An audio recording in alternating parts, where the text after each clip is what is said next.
Le but recherché, ce n'est pas de nous faire passer simplement par beaucoup d'épreuves pendant une longue période de temps. Il est essentiel qu'il y ait un clair aboutissement dans nos vies. Nous devons traverser les épreuves pour atteindre un but précis. La Bible illustre souvent cela.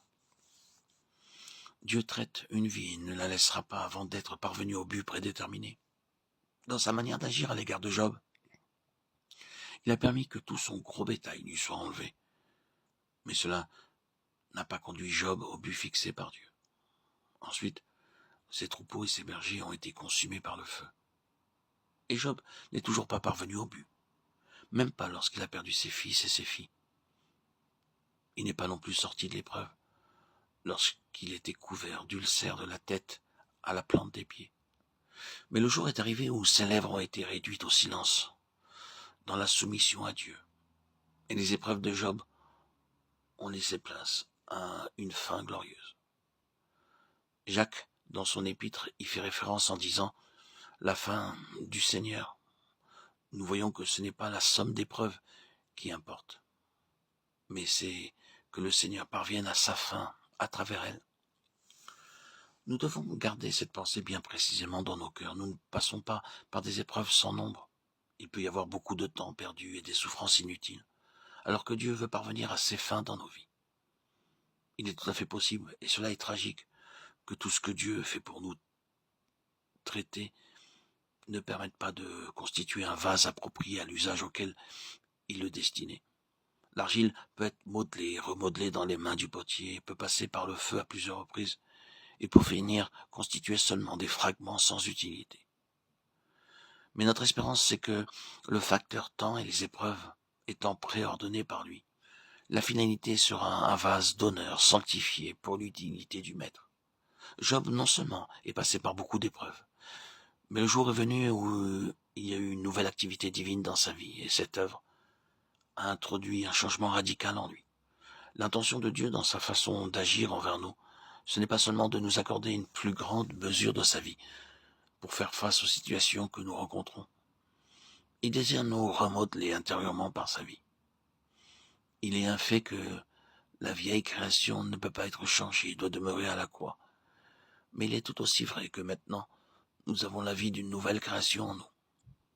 Cette réalité est enseignée dans la parole de Dieu. En plaçant cette nouvelle vie en homme, Dieu rend possible qu'il soit aussi transformé. L'homme peut être changé dans sa constitution. Il y a une différence entre le chrétien et le non-chrétien, pas seulement parce que le chrétien possède la vie divine et que le non-chrétien ne la possède pas, mais parce qu'à cause de l'activité de la vie divine, l'être intérieur du chrétien est transformé. Ce fait est vrai dans le domaine naturel. Lorsque deux personnes sont ensemble, elles s'influencent réciproquement. Puisqu'il en est ainsi, ce serait étonnant de voir que quelqu'un vit avec Dieu et qu'aucun changement n'intervienne dans sa vie au bout d'un certain temps. C'est le changement fondamental que nous désirons voir dans tous ceux qui ont reçu la vie divine. Nous avons l'espérance que jour après jour, par l'œuvre intérieure de l'Esprit de Dieu, une transformation incessante s'opère pour que nous soyons utiles pour lui, afin de pouvoir apporter aux autres.